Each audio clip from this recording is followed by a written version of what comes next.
여러분 안녕하십니까? 나흘간의 설 연휴 잘 보내셨습니까? 연휴 마지막 날인 오늘 시민들은 일상 복귀를 앞두고 가족들과 즐거운 시간을 보냈습니다.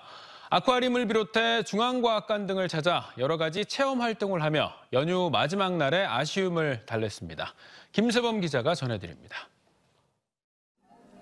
울긋불긋 아름다운 잉어들에게 직접 먹이를 주며 신기해하는 아이들. 머리 위 수중 터널에는 상어를 비롯한 다양한 바다 생물들의 세계가 펼쳐집니다.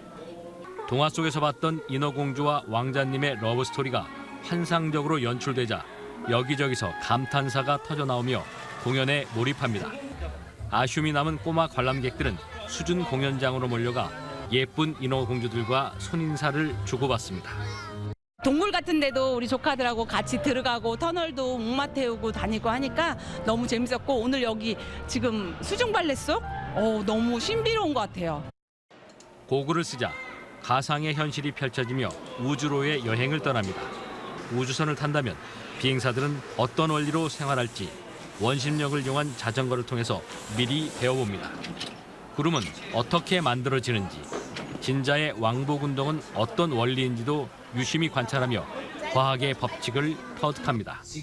모처럼 엄마 아빠와 함께 북두칠성도 찾아보며 별자리를 알아보는 천체 체험은 어린이들에게는 새로운 꿈을 갖게 하는 시간이 됩니다. 오늘 부모님이랑 놀러와서 도넛구름이랑 멀미 체험해서 재밌었어요. 다음에 또 오고 싶어요. 일상으로 복귀를 앞둔 연휴 마지막 날, 시민들은 가족과 함께 재충전을 하며 차분한 하루를 보냈습니다. TJB 김세범입니다. 설 연휴 마지막 날 막바지 귀경 차량들이 몰리면서 고속도로 곳곳에서 정체가 이어졌지만 오후 들어서는 대체로 원활한 교통 흐름을 보이고 있습니다. 도로공사 교통센터 연결해서 이 시각 현재 상황 자세히 알아보겠습니다. 양정원 캐스터 전해주시죠. 네, 주로 명절 정체는 충청권에 집중돼 있습니다. 연휴 내내 이어졌던 귀성 귀경길 정체도 충청권에서 특히나 길었는데요. 다행히 이제는 도로 곳곳으로도 여유를 찾아가고 있습니다. 대전 지역을 지나는 모든 노선들 보시다시피 원활을 나타내는 초록색 구간들로 가득한 상태입니다. 다만 아직 1번 경부선은 서울 쪽으로 총 25km 정도 밀립니다. 다행히 비룡을 포함한 모든 대전 지역 통과 괜찮고요. 다만 청주 일대로는 여전히 속도가 내려가서 한 번에 22km 구간 어렵습니다. 청주 주변은 35번 중부선도 어렵습니다. 하남 쪽으로 남이부터 정체가 꾸준하고요. 천안 일대는 25번 논산 천안선 천안 방향으로 정안과 남풍새 사이로 가다서다 반복합니다. 15번 서해안고속도로 타고 서울 쪽으로 가신다면 송악과 서해대교 사이로는 9km 정체입니다. 안전띠도 잊지 마시고요. 지금까지 고속도로 교통방송이었습니다. 바이오 국가첨단전략산업특화단지 유치전이 치열한 가운데 대전시의 유치 여부에 주목이 모아지고 있습니다. 대전시에 따르면 산업통상자원부는 이달 말까지 공모를 마감하고 다음 달 평가 작업에 들어가 오는 6월 최종 입지를 발표할 예정입니다. 지난해 고배를 마신 대전시는 바이오 의약품, 연구 생산 판매 분야에 초점을 맞춰 생명과학연구원과 카이스트 등 출연연을 중심으로 유치에 힘을 기울이고 있습니다. 한편 특화단지 유치전에는 강원특별자치도와 춘천시, 전북특별자치도, 전주시, 익산시, 경북 포항시와 인천시 등이 도전장을 내민 상태입니다. 오는 4월 총선을 앞두고 세종시 구도심 축인 조치원읍을 통과하는 경부선 철도의 지하화에 대한 요구가 거세지고 있습니다. 더불어민주당 상병원 세종시 의원은 조치원읍을 남북으로 5.4km 중단하는 경부선 철도 때문에 도시의 발전이 가로막혔다며 올해 지하화가 국토부 종합계획에 포함될 수 있도록 세종시와 지역 정치권에 공동 대응을 주문했습니다. 우승균 국민의힘 세종을 예비 후보도 조치원읍 구간 지하화를 핵심 공약으로 제시하고 지난달 국회를 통과한 철도 지하화 특별법에 근거해 KTX가 하루 8차례 조치원역을 정차하도록 관계 기관들과 협의해야 한다고 주장했습니다.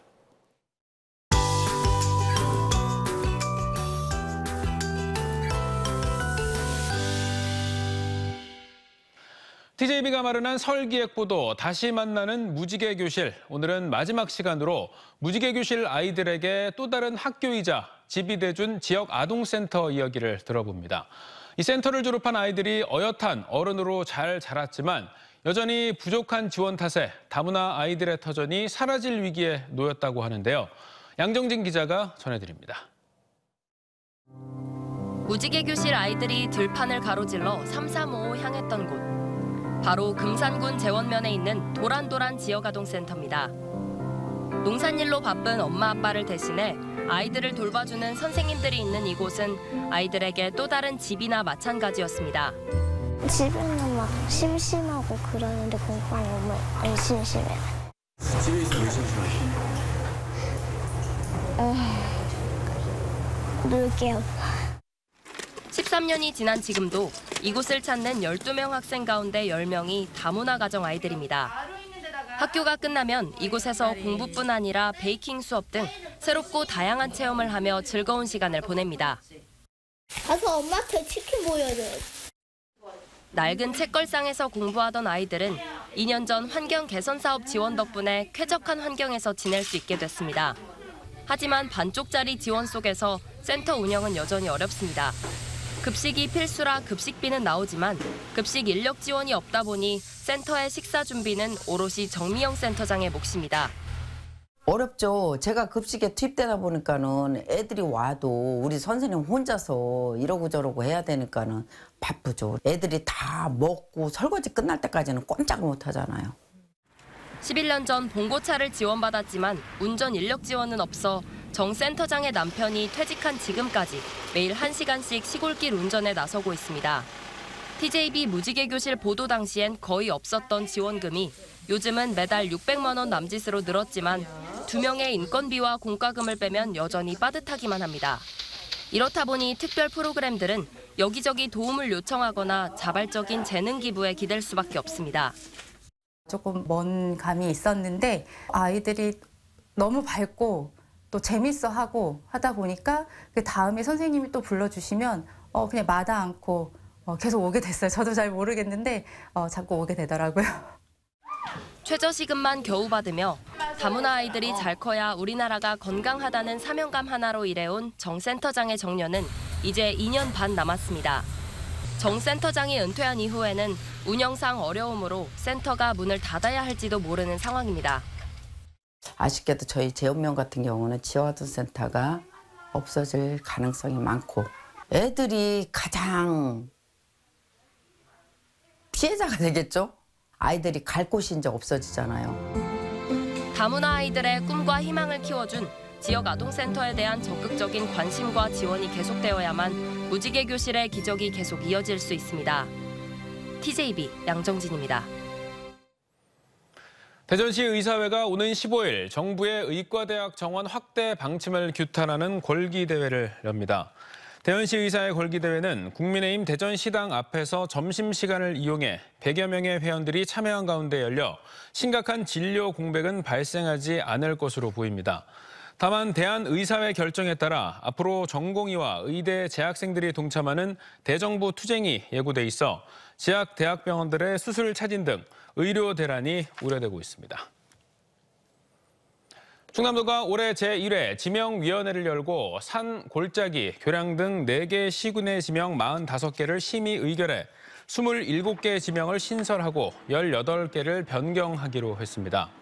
공주지역에서는 태수산이 태봉산으로, 서구리는 서구리로 바뀌는 등 9건이 변경됐고 논산에서는 덕실이 덕곡으로, 치곡이 차곡으로 변경되는 등 7개 지명이 바뀌었습니다. 보령은 외항을 의항으로, 고령을 고잠으로 변경했고 신설 교량은 원평교로 명명한 가운데 부여는 부엉, 백골, 벌뜸, 새말골 등 26개 지명을 제정했습니다. 올해 세종시에서 5,300여 가구에 이르는 아파트들이 완공됩니다. 지역별로는 신도심 지역이 전체 83% 수준인 4,480가구로 대부분을 차지하는 가운데 조치원읍 일대가 910가구로 나타났습니다. 분기별로는 1분기 1,350가구, 2분기에 329가구가 입주하고 3분기와 4분기에는 각각 2,260가구와 1,415가구가 입주할 예정입니다. 세종시는 이들 아파트들이 완공돼 입주가 시작되면 현재 39만 명대로 답보 상태에 있는 인구가 대폭 늘어 올해 안으로 40만 명을 돌파할 수 있을 것으로 전망했습니다. 제15회 대전 효문화 뿌리축제가 오는 10월 11일부터 13일까지 사흘간 뿌리공원과 원도심 일원에서 개최됩니다.